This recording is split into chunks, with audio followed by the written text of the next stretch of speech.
The challenges are more popular than ever, so let's take a look.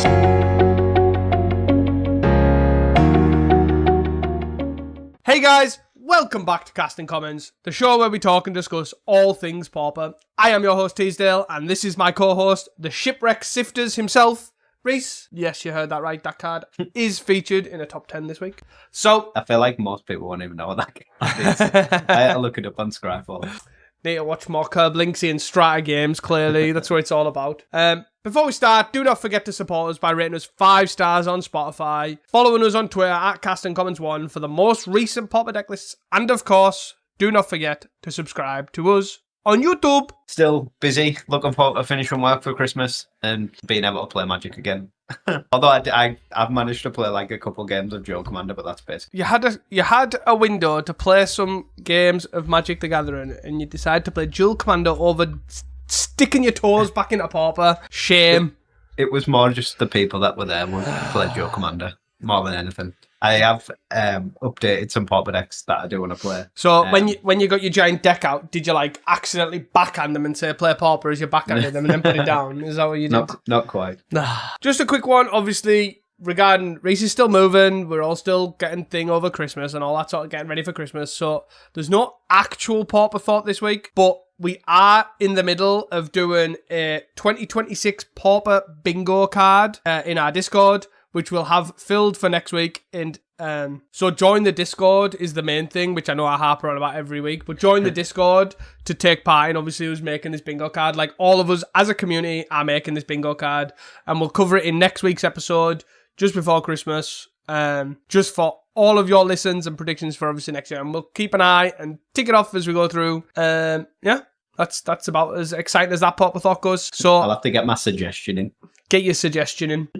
But there is also some other things that we could do, because we are looking at recording throughout obviously from now till the new year, so we all get to listen to our great voices all the way through the holidays. There is some things that we could think about. We could review 2025 as well as looking ahead at 2026 and all that sort of stuff. There's lots of different cool stuff we could still do as well, so all is well. Tournament news. We've only got the one tournament, which sort of seems to make sense at the end of the year. There's a lot of good events too. The Winter Wonderland Chicago charity event looked really interesting. They had was it like Infect or something at the top 4? They posted the results in the Discord, which all looked incredible, by the way. But the main thing is, I'm just checking the number. I think they raised like so many thousand that they raised, which was really good. I'm sort of half trying to look at it while carrying on with what we're doing. I definitely should have prepared this earlier, but it is what it is. Yeah, so I will try and find it, and then I will cycle back to They raised a substantial amount of money. They had 55 people turn up. I got that far, yeah. And they had a van full of donations, is what I've got so far. But I haven't got the actual amount. I will find that. Anyways, moving on to that. Definitely not scripted, completely not practiced and rehearsed. Part of it. But yeah, we've got one event. We've got the Upstate New York Pauper charity event on the 20th of December. Again, that is in Rochester, New York. The link is in the description, and part of the entry is to give them, obviously you pay an entry fee, but you also give some sort of perishable food or whatever it's called. I can never remember the name for it. Tin food that people can have, and perishable is the wrong one in it. That's like bread. It's probably not non-perishable. Non-perishable, that's probably what I'm looking for. Anyways, I think I said that like 3 times in like the last 3 times I've read that out. But yeah, you have to give some sort of food as entry. And then also there's other sort of like food bank sort of stuff to give, to donate as well, which is always a great way, for sure. Then also, we've sort of started to be slowly drip-fed some Lorwyn spoilers, right? I don't think they've officially started, but we got, what did we get, like a common and uncommon and a rare or something? Yeah, 2 rares, but yeah, 1 common, which is very early to get a common, which is nice to see. And it's looks like a fairly decent common. For anyone who hasn't seen the spoilers, it's called Unexpected Assistance. It's 3 and 2 blue for an instant with Convoke, and you draw 3 cards and then discard a card. So it's like, I guess, a turned up Meeting of Minds. Yeah, it's a sweet one. Obviously, it's a bit harder to cast. It's double blue, whereas Meeting of Minds can be cast for 1 blue, but you get an extra card. The discard might be relevant if it's a knacker, although you are discarding after you've drawn the cards, so it's not ideal there. But yeah, interesting. Seems definitely interesting for sure. Could be worth consideration. And then the other news is more our side. We will not be doing at the end. We normally do a hot take sort of segment right at the end. We'll be covering last week's hot takes just because obviously we've done them, but there'll be no new hot takes for this week because we're kind of just looking at reworking the end segment at the moment. So I think it feels a bit stale. Yeah. So and when we're not happy with things, we rework it and make it better. That's for sure. Always improving on this podcast. Getting sure we have all the details before we start reading tournament sections, that sort of stuff. That is the main thing. Also, do not forget, join the Discord. It's the only Discord you need. Ignore these other ones, like the Magic Online Discord, which is also incredible. The Familiars Discord, which is also incredible. Ignore those. Yeah, that's it. We'd like to go through the challenges because, we've now got 4 challenges. Do not forget, we have the Magical Thursday challenge. They were very well attended this week as well. Like all the challenges, I was quite impressed by... how high, the Sunday one was sort of decent, like usual. Obviously, it's usually the biggest one, but the other 3, I was quite impressed by how well attended they were. The first challenge is the Thursday, the 11th challenge, 51 players. First, second, and third were all copies of Mono Red Madness. 4th was White Weenie. 5th was Judd Wildfire. 6th was Colgates. 7th was Cycle Storm. 8th was Griggs Affinity. And then the 2 near misses. 9th was Boros Moxite. And 10th was Jeskai Fan. Yeah, I guess from the top, not the most surprising, but 3 in a row of first, second, and third for the exact same 60-card main deck, Madness Burn. I did see Spock's name in first place. I was like, oh, sick, we're going to have some blue-red Scred in first, and then he was just on, okay.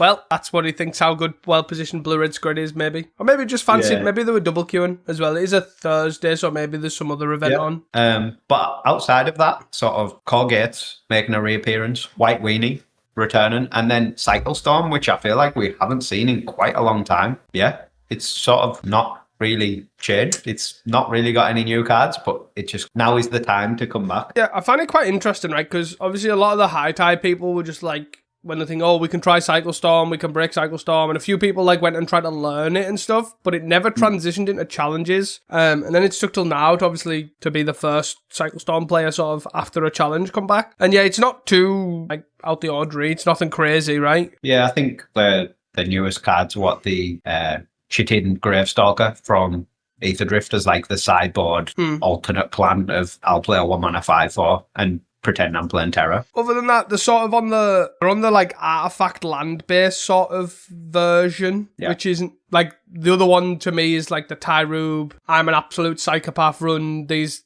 Ash Barons and like a million one other basic lands and then sideboard one and stuff like that.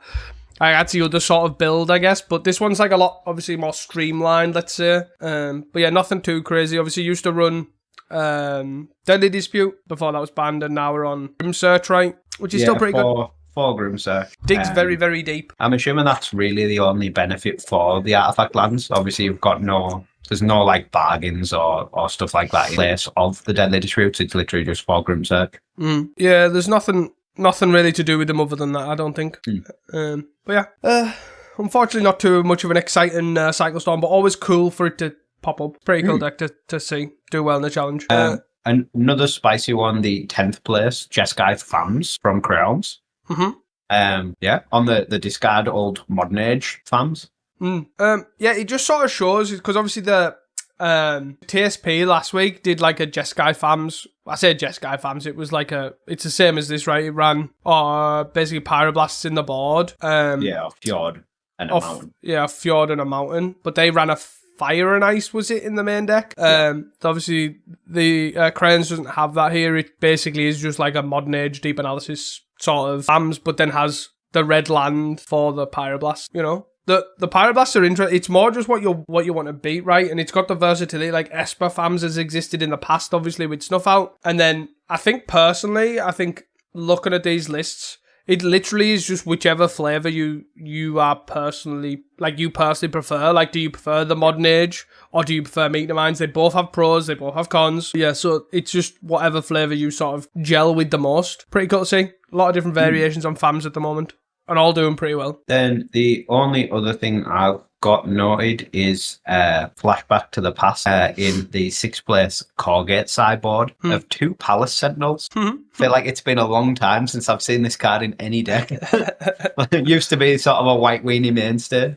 It's not the worst right now. Like, obviously, especially in like gardens and stuff like that, or anything, you know, you've got all these, I can take the Monarch back and, you know, all that sort of stuff. Good one to have access to. And I think, obviously, I think we've seen in the past them play either the red or the blue one in Corgates. But the fact that this one dodges all the blasts, and I imagine that's where it shines. It's just a more robust body as well. Like the other 2 just die at bolt. Where 4 mana 2/4, especially in Corgates, where the power doesn't really matter for the majority of the time because you're going to Basilisk Gate anyway.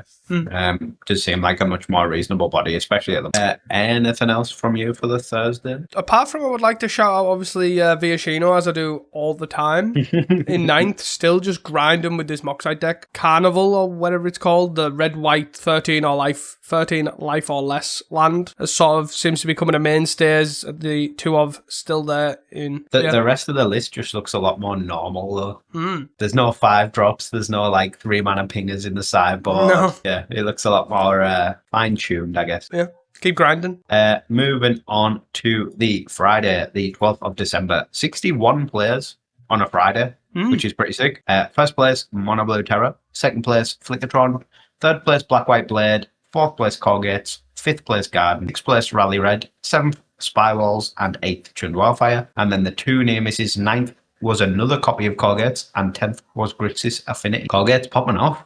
It's back. Yeah, another sort of pretty interesting set of decks, to be honest. We've went from 3 Mono Red Madness in the top 8 of the Thursday to just none. There's a rally instead, but there's basically nothing. So the variance is very wild. Some interesting ones, I guess, from here. Continuing to be discovering and reject the new Mystic list and just be like, yeah, Delver's good. I'm just going to play the exact list I've been playing for the past 2 years. not change anything and win. Sounds about right. Pretty funny. All eyes on me. Coming second with Flickertron. Again, we've mentioned them before, but pretty sick. It's the same or a similar list with the Nyxborn Hydras and the Generous Ents in the main. But interesting one from the sideboard for, I guess, anyone who plays Commander. There's one of Mystic Remora in the sideboard, which is basically like a Commander All-Star, right? It's a single blue enchantment with cumulative upkeep 1. So it gets more and more expensive every upkeep. But whenever an opponent casts a non-creature spell, you may draw a card unless that player pays 4 generic mana. Yeah, I mean, pretty good against Madness, I guess, if they're going off and you're just drawing a bunch of cards to find your Weather the Storms or your Unwinds or your Prohibits. Very interesting one of. I'm not even sure I knew this was a common. It's a strange one, for sure. I would like to... Yeah, I don't really know where it's for. Probably, I don't know. It does seem like it has a lot of utility in a lot of different places, right? As you say, like Madness, you could have it in control decks, potentially. Yeah, well, against control, it's really good if you're just hitting your land drops. You got to pay for it forever because you're playing Tron anyway. They're basically reluctant to cast anything because you'll just dominate them with card advantage. It seems like it definitely has some places to be played. I love the idea that basically for like the first 3 turns, you still just pay 1. It just... which land you pay 1 with. Like first it's a basic, then it's a mine, then it's a tower. Then you flicker it and then you're back to the island, you're back to your mine, you're back to your tower. It's like, all right, okay. Yeah, I guess that's another sort of key point is you can just go flicker it out and reset its counters if it becomes too expensive. Yeah, that's pretty cool. Yeah, it'd be interesting to see how it performed and like where it comes in because it does seem pretty interesting, right? Black White Blade coming back, making moves once again, sort of return from the Shadow Realm. Obviously Ross did really well in Nationals with Black White Blade and we've seen it sort of to Magic Online recently as well. Interesting list in the fact that it's just trying like a bunch of one-off creatures or one-off 4-drops essentially. There's a one-off Okiba Gang Shinobi, which obviously ninjutsu's for 4.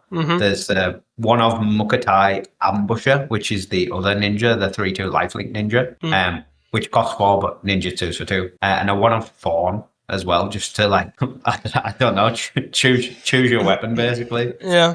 which weird one of do you want? I'll just put all of them in because I'm not sure which one's needed. Yeah, I feel like Akiba Gang's obviously pretty stock, right? It's like the go-to in this sort of deck, and that makes sense. Like, the Ambusher, to an extent, sort of makes sense, I guess. Like, I can see a world where you want it, life gain, yada, yada, yada. You're already running a bunch of random life gain lands anyways that you can Skyfish your back and stuff. Thorn, I get, but it's like, usually you commit to a line. You're like, right, okay, I'm going to ignore one of these and run 2 of this, 1 of that, or 2 of that, 2 of that sort of thing, or whatever. But yeah, they've just literally went 1-1-1. Hopefully I'll see the right one at the right time. Yeah, the Thorn definitely seems the most out of place, I guess, just as like a one-off. The Ambusher, I sort of always questioning decks like this with the Glinthawk and the Skyfisher package. Like, obviously, it's a fairly decent card. You've got the Novice Inspectors, you've got the Refurbs. Would it be better? Like, I guess it sort of functions as 2 roles. Like, with the Ninjutsu part, it can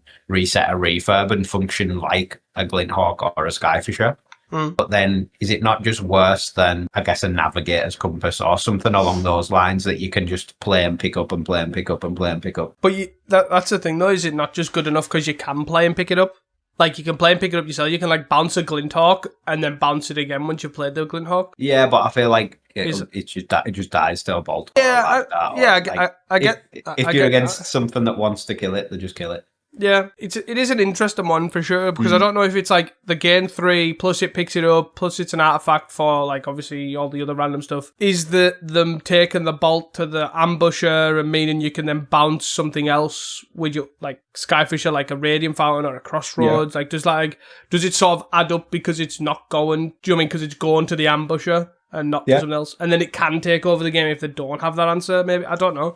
It is an interesting one, and it does pop up in a lot of, not just black-white blade lists, but like even like blue-black ninja lists, like it appears quite a lot. So it's like, is it just generally good value? I guess sort of in a similar vein, the sideboard has an extra one, but it also has 4 Arishin Cleric. It doesn't get picked up by Glinthawk. No, it doesn't, no. And like, I guess for the... Obviously, there is Rally Red, and there was Rally Red in this top 8, but against Madness, the body is basically irrelevant as well. So it's like, again, should that be a compass? I've always found it, like, Arishin Cleric generally very weird, right? Because it gains less life than most other options, or can't be picked up by all options, as you say. And then the 1/3 body is obviously great against specific red decks. Like, I could understand if like Kuldotha was about a lot of 1/3s, you've got sort of similar sort of burn package to Rally Red. They're eventually going to run out of burn to the point where your X3s can sort of start blocking. And I do sort of get it in that metagame. But when you've got the choice of either you could be against Rally Red or you could be against Madness, gain more life as possible. You either want it to be an artifact so it can be picked up by everything, or you want it to be gain more life. Like, I'd sooner run Lone Missionary before I run Arishin Cleric, I would think. Yeah, it's a weird one because the 1 toughness is sort of killer on Lone Missionary, isn't it, for Lava Darts? Like, that's such a throwaway card that they don't care about. That Lone Missionary sort of doesn't really cost them much. Yeah, I see what you mean, though. But, yeah, I don't know. I feel like you could just run compasses and then splash a colour. Yeah, potentially. I don't hate compass generally anyways. Like, or just compass and don't splash. Yeah. Like, I just think it is obviously gets picked up by everything. It's hard for them to interact with, obviously, the removal. They've got to then bring in, like, Smash if they run that to sort of deal with it, otherwise it gets really annoying. Yeah, I do think there's just better options, but I just don't think Arishin's at the top of it. Like, I'd probably run something you can't return before I ran Arishin. Like, Rest for the Weary or something. Sounds better to me than an Arishin Cleric. Other than that, there wasn't too much in the top 10 that much worth talking about. I don't know if you've got anything from the top 10 that you want to mention. Just want to mention the 7th place Spy Walls deck. It's pretty interesting. It's on 5 lands, which again is not necessarily normal, but they're on 4 Avenging Hunters, which I really like. It's still not really norm to do so. They have got 4 Elves of the Deep Shadow as well to sort of help with the ramp side of things, which I do like. Mostly Tinder Walls, right? Yeah, I think it's sort of just like trimmed bits as well, right? There's only 3 Quirions. Only 1 Tinder Wall, only 3 Gate Creeper Vine. Well, I was just about to say, like, it's an interesting one because they're actually... There's none of the O3, right, as well? The 1-mana... Oh, no, Ceruli. Caretaker. Yeah. So that's like the big one that's probably replaced, actually, yeah.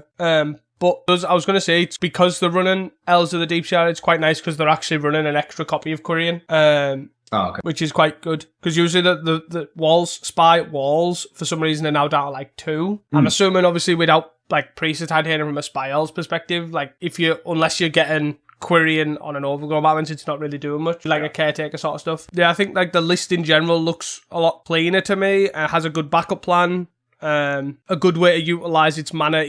Seems a lot more functional if it doesn't find the correct pieces, because it's running like just mana dorks. It's running obviously Quirion that makes the mana dorks and the battlements better. It's obviously got 4 hunters, 4 ents, and a troll, and then it's just got generically decent cards like Wall Roots and Tinderwall, just generally a good mana producers on their own that are hard to kill. Yeah, I'm pretty impressed with the list. Looks pretty clean all round. The only other deck that I wanted to touch on is outside of the top 10. But not too far. It's 17th place from Adaptor, an Elves list. For the most part, like, it's a fairly standard land grant version of Elves. It's got the 4 Sagus, the 4 Ents, 4 land grants, just to take the forest countdown. There is 1 gingerbread cabin in the main that I think is quite cool. Obviously, it is a forest. You can find it with stuff like land grant and End. But the main standout was the sideboard choice. Obviously, we love a good elf sideboard discussion. And there's 4 elvish branch benders in the board, which is something I basically haven't seen since I was a kid playing Magic in Lorwyn. It's 2 and a green for a 2/2 elf druid, and it has tap until end of turn. Target forest becomes an XX tree folk, and toughness is equal to the number of elves you control, which I thought was quite a cool sort of sideboard tech. Sort of functions like a Timberwatch to some extent. I'm not really sure where you'd want 4 more Timberwatch-like cards, but it's pretty cool. Was it last week when I played the challenge? So I think it was on the one that didn't go so well on the Spy Elves Friday or something, or the Saturday or whatever it was. I versed them round 1. And they were on Branchbender. I think they were in the main. I guess something like Spy, where you just want to slam a threat as quickly as possible and threaten them because you haven't got that much interaction. That's, I guess, where you want 4 more Timberwatch type cards. Yeah, and I didn't mind it, to be fair. I do remember when we're going back quite a few years, like pre-Modern Horizons, probably around just after MH2, I played and maybe recorded a video with Elves with Branchbender in, and it was a 5/0 list that I just robbed off someone. I think they had like 2 in the main deck. I remember at the time thinking, oh, this is really good for, like, it was a really good, like, anti-something sort of tech. And I cannot for the life of me now remember what the hell it was for. Like, I don't know, something that kills non-land stuff. I don't know what the hell that could be, or I can't actually remember. Someone in the comments can tell me what it is, because I can't remember what it was for. And it was a reasonable anti-whatever tech, and I was like, oh, that's actually really cool. Let's try it. That's why I recorded a video. But I can't remember what it's for. The only thing that really springs to mind with me is you basically want a matchup, you want to speed up your clock, or you want more threat that you're not going to be interacted with as much. Obviously, if you can just have all your elves in play, this is really good. Yeah. If you get an End the Festivities and Lava Darts, it's not very good because it makes a 1/1 or a 2/2. That can then get bolted and you've got no lands left. Yeah, it's definitely an odd one for like the current metagame that I'm thinking like what does this obviously achieve? But yeah, pretty cool. But yeah, I thought it was definitely worth mentioning. Yeah, definitely. I guess against something like Colgate, it's probably pretty good, right? Yeah. I don't know. Yeah, it's colourless. It's not green. It's not green. So that's actually pretty good. Honestly, I'm genuinely lost. I'm trying to figure out. I can't remember what it was for. It could be that it was colourless. It genuinely could be it's colourless. Yeah. And it gets through strands. Like, that's not awful. There is a lot of Colgates about, as we've seen in these first 2 challenges. Just another donker. Anyway, moving on to the Saturday. Saturday the 13th of December. 50 players again for a Saturday, so another good turnout. First place is Mono Blue Terror. Second place, Spy Walls. Third place, Flickertron. Fourth place, Mono Blue Terror. Fifth place, Red Black Madness. Sixth place, Rally Red. 7th, Cat Gardens. 6th, Spy Walls. And then 8th, Spy Walls. And then the 2 near misses. 9th was Mono Blue Terror and 10th was Red. Still no Mono Red Madness. It's gone. It's just disappeared.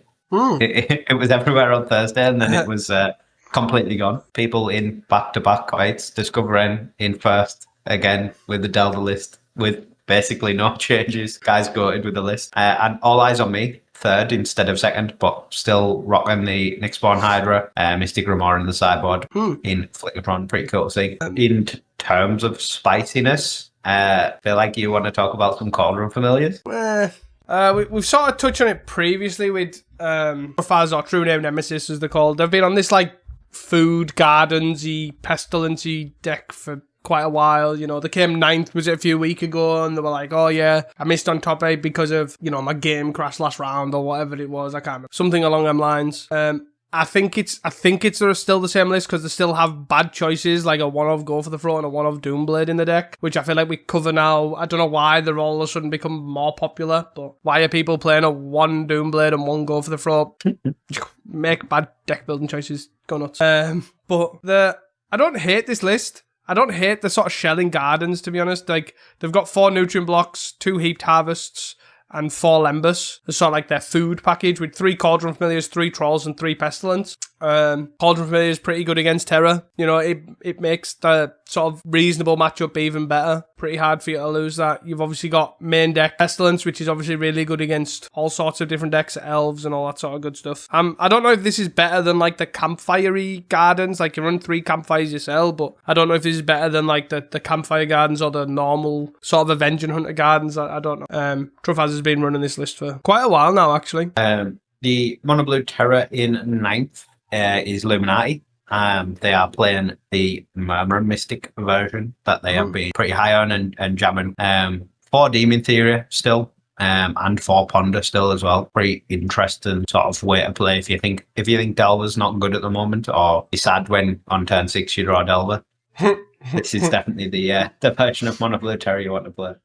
I really do like their sideboard choice, though, of accepting how much worse the Elves matchup gets with the 4 good shots and the Piracy Charm. We covered obviously that last week. Yeah. I really do like that sort of self-reflection of like, this is what I now lose to because Delver is, like, obviously I know the matchup's bad, but like Delver's the way I win that matchup. That's now gone. So therefore my way of winning is I hope to slow them down and kill everything and then kill them with a Murmur Mystic or a Terror or whatever. Like, that self-reflection is really good. Also works quite well in the mirror of, like, if you're playing against the Delver version. Obviously, Delver carries a lot in the mirror. If, like, one person has Delver and the other person doesn't, the person with Delver is obviously quite favoured. So you've obviously got good shots, which you can bring in basically just to snipe Delvers. But Piracy Charm does that much better because you can just then Island Walk your guy if they don't have a Delver. It'd be interesting to see if there's any, as a random like thought, like I know obviously Gutshot is like leagues above anything you've got going for like elves, for example, like obviously killing anything for free or even like Wall Spy or whatever, killing all 1/1s for free.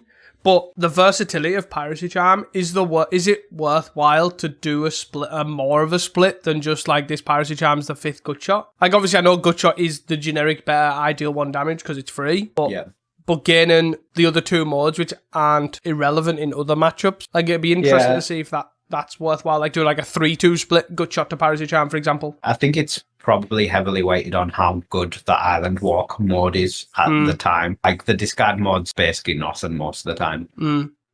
But yeah, I mean, I can see that if Elves is sort of on a bit of a downtrend and Terror with Delver's on a bit of an uptrend and you want to play this version, I can see playing more Piracy Charm and less Gutshots. Yeah. It's just an interesting thought. Like obviously where both are like do have some weight in some other matchups. Yeah. It's pretty cool. Other than that, again, not a huge amount of spiciness to talk about. Adapto comes 13th with the same elf list with Branch Benders in as well, which is pretty cool. Obviously, the main deck doesn't change, so elves is still pretty good, but it'll be interesting to see how good the one of Gingerbread Cabin is as well, and how much it screws you up when your 1 lander is a 1 Gingerbread Cabin on turn 1. Wekdu as well, back in the top 16 with a 1 of in the 14th place Red Black Madness list. Interesting. I guess that sort of touches on the sort of cast down Doomblade Go for the Throat thing, because the White Weenie deck on Friday also had 2 of the Spider-Man card, right? So the legends are slowly creeping in. Yeah, I think my thing is, like, I'm not disputing putting in another removal spell. Oh, yeah. But what should it be? Yeah, I just feel like Doomblade and Go for the Throat ain't it. Like, I think last time we talked about it, I think they had 10 swamps and a Haunted Mire. Now they've got 9 swamps and a Haunted Mire. They must have added, like, a Rot Farm or a Bajuka Bog or something, or cut a land completely. Like, I feel like even something like, I don't know, Tragic Slip, Defile, all these cards are probably more useful than Doom. I feel like you're more likely to get a Go for the Throat stuck in your hand against a random artifact creature than you are not being able to have enough swamps to kill whatever you want to kill, is more my point. With like a Tragic Slip or a Defile, or even, I don't even know what the other one's called, the Snuff Out. There's obviously Snuff Out, there's Spinning Darkness. You've got all sorts of plethora of removal. Like there's 2 Snuffs in the board that they've ultimately decided to keep out of there for a Doomblade and a Go for the Throat. I don't know. It is a weird one because the range of decks that blank or have creatures that you just can't cast those removal spells against is like probably quite a bit wider than you would expect. Obviously, they're both very good against Terror, but like the red decks, if they're playing Rally, they've got Percussionist that's an artifact. If they're playing the Sly red deck from last week, they've obviously got a bunch of artifact creatures.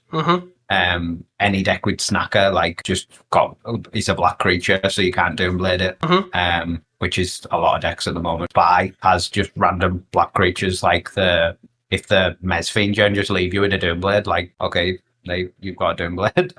Doomblade my Spy when I cast it next turn. Oh wait, no. Yeah, it is a weird one. They obviously are. Like, if you could play 6 cast down, I imagine they would just play 6 cast down. But yeah, it is surprising, like, when you start scrolling through decks, outside of, like, the mono white deck, or Terror, like, most decks have just creatures that you can't hit. Like, Refurb is, like, a massive one that doesn't get hit by either of those cards. Yeah, but that's what I mean. I find it really odd that the conclusion is I'm going to have Doomblade and Go for the Throat in my deck. And then so for example, Doomblade, you can't hit everything you can't hit with Snuff Out, you can't hit with Doomblade. Yeah. But it's even worse. So you could just have Snuff Out. Yeah. But even worse, you now every time you cast Doomblade, you're now paying 2 mana for it, as opposed to having a free spell. Which I know you do have loss of life with Pestilence and all that sort of stuff, but you've got so much life gain in this deck. Yeah. Like, in a I'm gonna absolutely tackle your life total, like Madness or, Rally Red or something, probably don't care. I think, to be fair, even against Madness, if you Snuff Out in a creature, you probably also don't care because you were going to die if you didn't. Yeah, seems like odd choices. Yeah, definitely. Moving on to the final challenge, the Sunday challenge. Sunday the 14th, 64 players, so another nice 64 Sunday. First place, Dredge. Woo! Second place, Jund Wildfire. Third and fourth, a pair of Colgates, really popping off this week. Fifth, Rally Red. Sixth, Poison Storm. Seventh, Affinity. Eighth, Blue Black Terror. And then the 2 near misses. Ninth is Blue Black Eidolons. And 10th is Mono Blue Terror. Definitely one of the more interesting challenges. I guess cool. Touching on the more straightforward parts. Obviously, Colgate, 2 more really good results. The deck is definitely back in force. Another sort of thought to touch on. Still another challenge with no Mono Red Madness in the top 10 after the absolute domination from Thursday. Fun up once again. So that's 3 top 10s from Rally, or 3 top 8s from Rally, but in 3 different challenges. And 3 top 8s from Madness, but all in the same challenge, which is quite funny. Yeah. There was I think there was a little bit of madness, obviously, in the top 16 for them both, but all round, though, the interesting thing for me is I wouldn't be surprised if it is because of the resurgence of Colgates. Like, I imagine Colgates doesn't seem like a great matchup for the Madness player. Yeah, it's a weird one, isn't it? Because they just have main deck creatures with lifelink. If you leave them too long, they'll just get massive and gain a bunch of life. They've got main deck counter spells. They've got main deck hard removal that takes out your creatures, including Sneaky Snacker, like hard removal sneaky. They've got main deck graveyard hit in the form of Fraber Charm. So if you've got a bunch of Lava Darts and Lutins and stuff in the yard that can just get nuked at any time, or Snackers as well. And then they've got main deck Strands, and then they've got Hydroblast in the board. They basically have every tool that you could want against Madness, really. Which is pretty interesting. I imagine that's probably where the resurgence is possibly, obviously it's come from Geddon's, how good it was doing at Geddon, and I get that, but maybe it is due to the fact it's actually just cracked at the metagame right now. It can go long if you wanted to. It seems really well positioned all around. Yeah, it has a really solid Terror matchup as well. It's not sort of unbeatable against Terra, but again, got good tools with Journey to Nowhere's 3 Urban Charms. Even Strands against Terra is pretty decent as well. I can see that, definitely. The Poison Storm list, I guess, going slightly spicier. 4 mana morphos. I feel like we have seen this before, but it is a bit of an unusual one. Yeah, I feel like is this Brian's sort of take on it? Like the Epic Storm has that. I'm sure they have this sort of like mana morphos, Thurston roots. I'm gonna just when I do go off, I'm gonna go off and explode. Yeah, I'm sure. Because the run. Like the other lists run more than just the Pentad Prisms, right? They run like Chalice. Yeah, obviously. So there's 4 mana morphos. There's no chalices. There's 4 Thurston Root. And then there's only 3 Lorien, but 2 Dispel in the main as well. Yeah. And then still quite high on the poison counter applicators givers with the three prologues and 4 inquiries. I feel like we were getting down to like sometimes no prologues or occasionally one prologue. But obviously it works quite well with mana morphos being another 2 mana instant, so you can just get a couple blue mana and prologue. I think it's pretty good. Like obviously essentially you're into like sort of a lot of just free stuff, right? Obviously you've got your mana morphos, which is actually free. Prologue and stuff is just another cantrip. Like you're getting to the point where basically everything either replaces itself or actually is mana positive. Yeah, I do like the idea. The big thing I do like is Thurston Roots. Not only fixing your terrible mana, but it does accelerate you when your mana's fine. There's a pretty good one. And then some sweet ones in the sideboard with 2 copies of Out Cold, which is 3 in a blue for an instant that can't be countered. You tap up to 2 target creatures and put a stun counter on each of them and then make a clue. Obviously, a few things with this. It can't be countered, so you can pay 4 and target a Terra, and the Terra gets tapped. Yep. It goes through Ward, goes through any of the counter spells that may be holding up. The stun counters, as we've probably mentioned when we've talked about cards like the Meat Locker before, you can proliferate them. Yep. This obviously being 4 mana is not the best thing to do that because you need also cast a proliferate spell. But you are playing 4 Thurston Roots, which only cost 1. So it makes it a lot easier to chain this into a then Thurston Roots and keep those tapped for a long time. And then obviously Clue is not nothing. Like you've got a bunch of lands that tap for 2 mana. Like you can pop a Clue. You've got mana morphos. You can mana morphos, pop Clue. Yeah, cool card, cool sideboard. Yeah.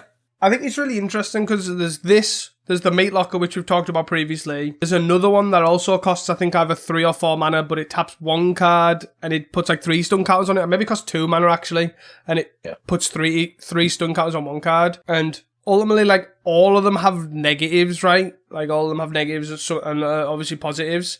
I do like the fact that I think a lot of the problems with those cards is they didn't really work very well because Thurston Roots wasn't in the deck. So you paid 4 mana for this and then you're like, oh, right, okay, I've got 2 mana proliferate spell that I can't actually use. Okay, the stun counter's gone. Oh, crap, now I can't proliferate it. Meat Locker cost 3, so it was like really awkward on the curve. Like obviously you want 2s and 4s because of the way your mana tapped. The other one was sort of okay, but it was a card down. It didn't draw your card. It didn't do anything like that.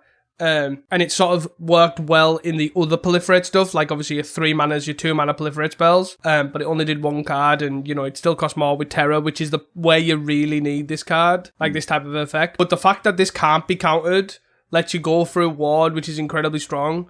And as you touched on there, having Thurston Roots is like the secret really go to this card. Like I think it's probably worthwhile whoever plays Poison Storm on a regular basis to genuinely revisit these cards with Thurston Roots in the deck, because it does change the outlook of how these cards are seen. Like they're not very good if you don't have Thurston Roots in your deck, I don't think. Yeah, I think especially the way this deck's mana base looks, like with Loriens and a bunch of basics as well. I feel like it's quite likely to just have 2 depletion lands and then a basic. On turn 3, for example. So that's like the perfect mana to then do this. Sweet one. Moving up, I guess, in the levels of spiciness. Martha Boy taking the event down, smashing the finals 2-0, the old favourite of Dredge, and it's quite a spicy Dredge list as well. It's not what you would call stock, I don't think.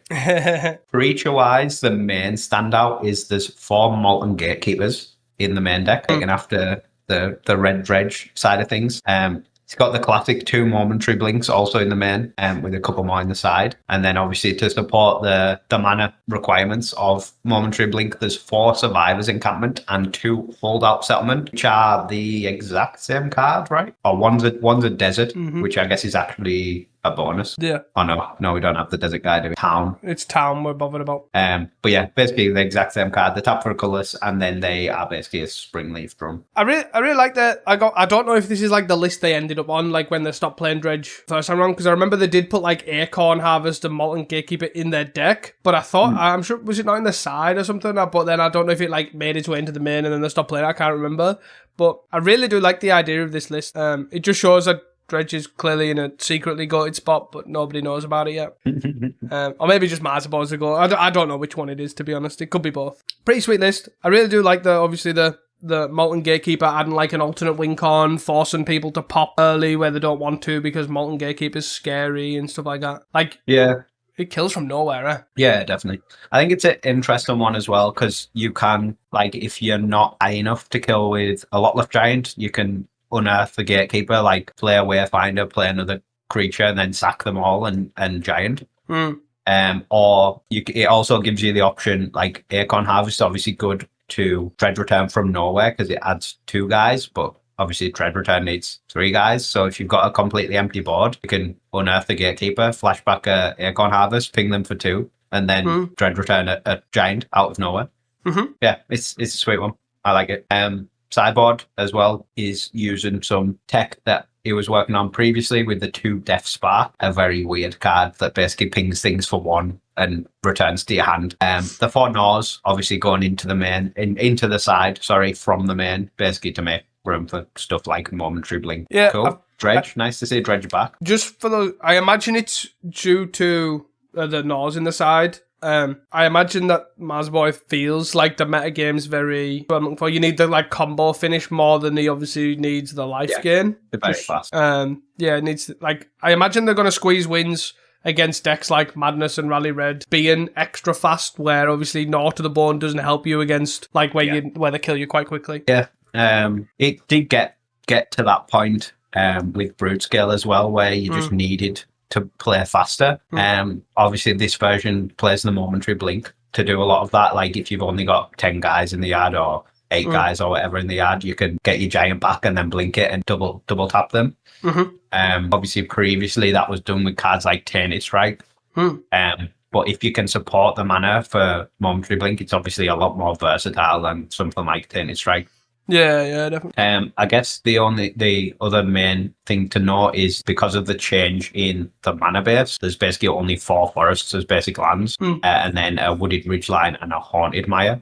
So there's no trolls. Trolls of Khazad-dûm in the list, which means there's also no exhumes because you don't have that thing to try and go for. An exhume, obviously, outside of turn 1 troll, turn 2 exhume in Dredge was fairly underwhelming unless you basically drew it like on the perfect turn, which is not the easiest to do. No, but I guess it's sort of in a sort of weird way. Like after turn 2 exhume, it does support a very similar role, right? It was always very much like as Momentary Blink. It was very Exhume was like sort of like a combo piece in the terms of I'm gonna double giant you, or I'm gonna make my 1 giant that I've got really big because I can exhume this and bring this back and mill 4 and then do it. Like it was a lot like after late in the mid to late game, you never really went I'm gonna exhume this troll again because you're gonna. Do you know what I mean? It was always, if I exhume now, I'm going to double giant, or I'm going to make 1 big giant now and kill you and stuff. So it's like not the end of the world, that it sort of does fill a similar-ish role in various ways. And for what it's worth, I think the turn 2 Troll of Khazad-dûm probably won a lot less games than people thought. Yeah. It never really got there. It took too long. Yeah. For 4 hits from turn 3 onwards is the same legacy where everyone's fetching and it actually only needs 3 hits. Yeah. And then I guess moving on to the spiciest deck, or what I would say is definitely the spiciest deck.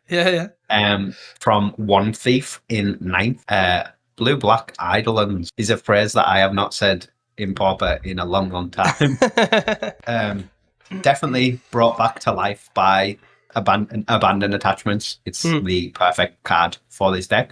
For anyone not aware of these weird cards from Dissension, I think they're basically 4 mana 2/2s with one's blue and one's black. The blue one has pay blue and sacrifice it, target player mills 3. And the black one has pay black and sacrifice it, target player loses 1 and gains 1. But the main part of the card is they both have, whenever you play a multicolored spell, you may return this card from your graveyard to your hand. Basically just like discard fodder, like whiteout in Tribe, right? Yeah. So you're basically trying to discard them cards like Vampire Hounds, which is a 3-mana 2/2, and if you discard a creature, it gets +2/+2, and then play an Abandoned Attachments and get them back and discard them again, and then play the Harder's Ploy and get them back and discard them again and gain a bunch of life, and then jumpstart it and get them back. Yeah, it is a very cool list. Yeah, I really like the look of this list. People have obviously picked it up and tried it in like videos and stuff, like Kirby and Strata Games. If you do want to check those out, they have played it semi recently. I don't know if Strata played it with Abandoned Attachments or not. I have no idea. The other thing that sort of seems cool to me is I haven't seen the inclusion of Foil and Dark Wither, and I don't think in those lists, which is a really cool one because you've got a lot of like discard outlets. You've got Abandoned Attachments now at instant speed, which is obviously really good for your Dark Withering.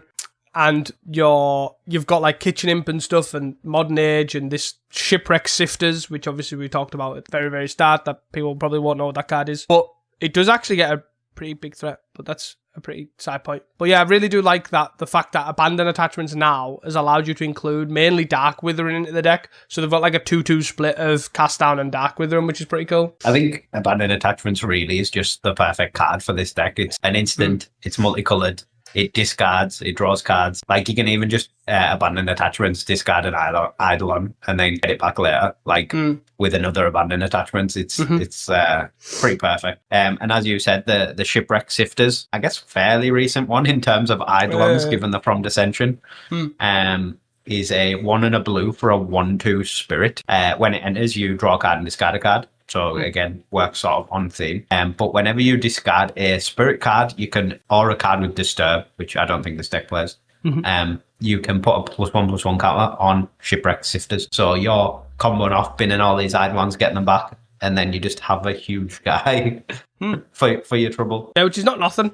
It's a shame it doesn't fly, as most spirits tend to, but yeah. Yeah, it's a bit of a weird one. But, you know, it's pretty cool to see. A big blue dude you don't really get very often. But yeah, I think it's cool to see, especially so high in a 64-player challenge. Something that's essentially been a meme of a deck for the entire existence of Pauper, in different variations with different colours of Eidolons and Wild Mongrels and the green Eidolon and stuff like that. Yeah, it's cool to actually see it sort of up at the top. Yeah, and just the hybridness of Abandoned Attachments making it so much more possible, because it doesn't really play that many multicolored spells to get these 6 Eidolons back. It's basically just the Harder's Ploy, which obviously has Jumpstart, which is really good because you can double cast it. Now the Abandoned Attachments, and then if you cast a Sneaky Snacker for like hard casting it. But it's all, obviously it does utilize, like, it is quite a cool deck though, like in general. Like, it is basically just like a blue-black control-y tempo deck. Pretty cool. Like, we don't, like, the other stuff around it is like Terror or Fairies. So having that sort of access, but on a much cooler level, like, you've got, obviously, you can utilize Foil, Dark Wither, and Haddy's Ploy. Vampire Hounds. Like, I've never seen, I haven't seen Vampire Hounds in a long time. Like, most lists I've seen didn't even run it of this deck. But yeah, you get quite a lot of cool value, obviously, from Sifters, Vampire Hounds, Modern Age, Foil, to then just get the value back later by just casting reasonable spells, which is the hard part, right? You've got this sort of cool looking engine, but your cards are bad. Haddy's Ploy and Abandoned Attachments and Sneaky Snacker to an extent are all like good, powerful, multicolored cards. Like, it does help. Yeah, it's like the control version of Red Black Madness. Yeah. It's quite interesting. Are we going to see a Teasdale MTG Eidolon Brew video? Maybe. we might try something. I haven't looked at Eidolons in so long. We might even try something different. Maybe try like blue-red or something. I don't know. I'll have a look. And then I guess just a final sort of touch on this. Obviously, Eidolon's been a really old card that is now coming back as in a creature-focused deck. is the hope for zoo bearers. Basically, these old creatures are getting powered up by new instants and sorceries from universes beyond. Like, what do we need for zoo bearers to come back? I have no idea, but yeah, probably something a bit more than abandoned attachments, right? I don't even know what you would need. I found my bingo square. Oh, that's class. Yeah. It's pretty cool to see, but don't forget to join the Discord and do bingo cards. Yeah, add to the bingo card. Anything else you want to touch on from the Sunday challenge? I'm looking at Friday. That probably won't help. I guess I want to just touch on Rally Red in general, like not as this particular list. None of them have really been anything too spicy, right? All of them are semi-stock or cards that I've seen playing this list previously. Like you've got like ends in the main, chains in the main. You've got 2 Flash of Defiance in the side in this particular deck. Like all these things are not out of the question. But obviously the deck sort of was like dead pre-pop again, and then now like this past 2 weekends, maybe past weekend, it's sort of started to make a resurgence, which is cool to see. And obviously I don't want it to just go and miss. Like we've had a really good weekend for Rally Red. Yeah, well, yeah, 3 top 8s in a 64 player event, a 50 player event, and a 61 player event. Definitely not nothing. But I think you're right about the lists. Like they do feel, whereas the Mono Red Madness list is basically solved. Like you look at the 3 lists that come first, second, and third, and they're all exactly the same, bar like 3 cards in the sideboard. All are just different numbers of the same card. Yeah.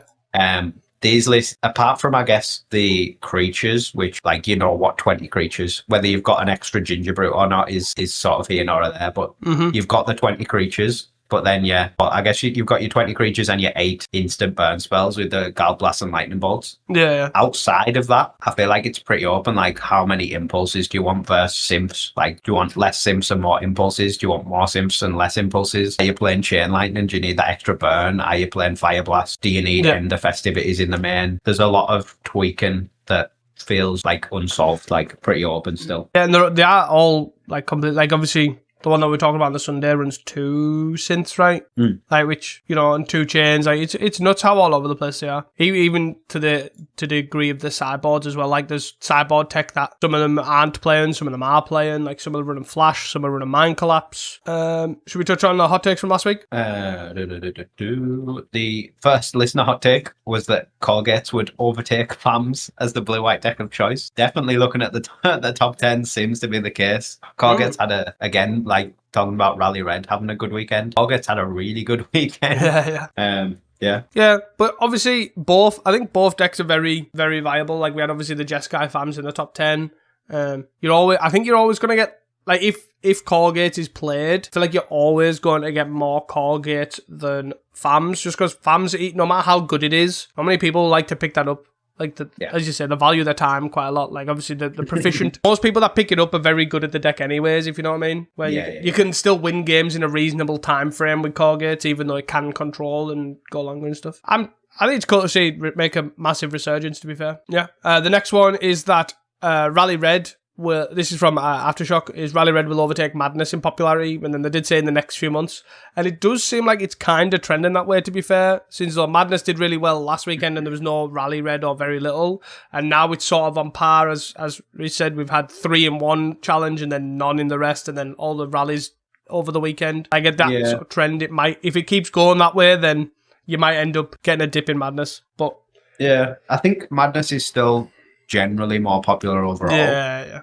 But I definitely think it's trending, or Rally Red is trending up. Maybe I don't think Madness is particularly trending down, but I think Rally Red is definitely trending up. I think that, to me, like as we sort of touched on before, it could be obviously the positioning of Madness. Like Madness is the red deck to beat, right? Yeah. So then exactly. People are picking up Colgates, people are picking up decks that are naturally good, or Terra, Colgates, etc. all do really well into Madness, and then Rally Red can come in and beat the hit. Like if people are having strands and having, life gain creatures or whatever, like Rally Red has a bit more game in that front, so therefore can steal the win, which is interesting. My hot take from last week was that Mystic Terror would outperform Delver Terror. That did not happen. Everyone was still on the Delvers. Yeah, I tried. Other than Illuminati, obviously. I tried to do like a little search to see how it was like after the top 8, but like there wasn't really that much terror outside of it, to be honest. There was like 5 copies each one, and like say like 2 was in the top 8, 3, and there wasn't like it wasn't really a trend either way. But top 8 wise, top 10 wise, Discover N on. We need Discover N to switch. As soon as they switches, everyone will switch. Yeah, that's my last one. My hot take, is that the meta will become like blue, black, blue, white, and mono red focused as like the most popular decks. Blue, black's not really took off yet. Like, I thought the blue, black Terror would take off more than it did. I think we got one on Thursday or something. There was one on Sunday. There was obviously the blue, black Eidolons on Sunday as well. But yeah, there's definitely not as much blue, black Terror as I expected either. And still quite a lot of other colour combinations. Like you got Jun still doing well, Grix is doing well and stuff. But blue, white, and red are still being pretty popular, and definitely a pretty popular colour combination. Yeah, the format's looking really good right now, to be fair. Yeah, definitely. Really like the look of the format and like the look of these challenges. Anything else you'd like to add? No, that's it from me. Thank you all for your continued support. If you have enjoyed this podcast, please do not forget to share it with your friends, your family, your local pauper community, and even your Christmas elves. We need Christmas hats for next week.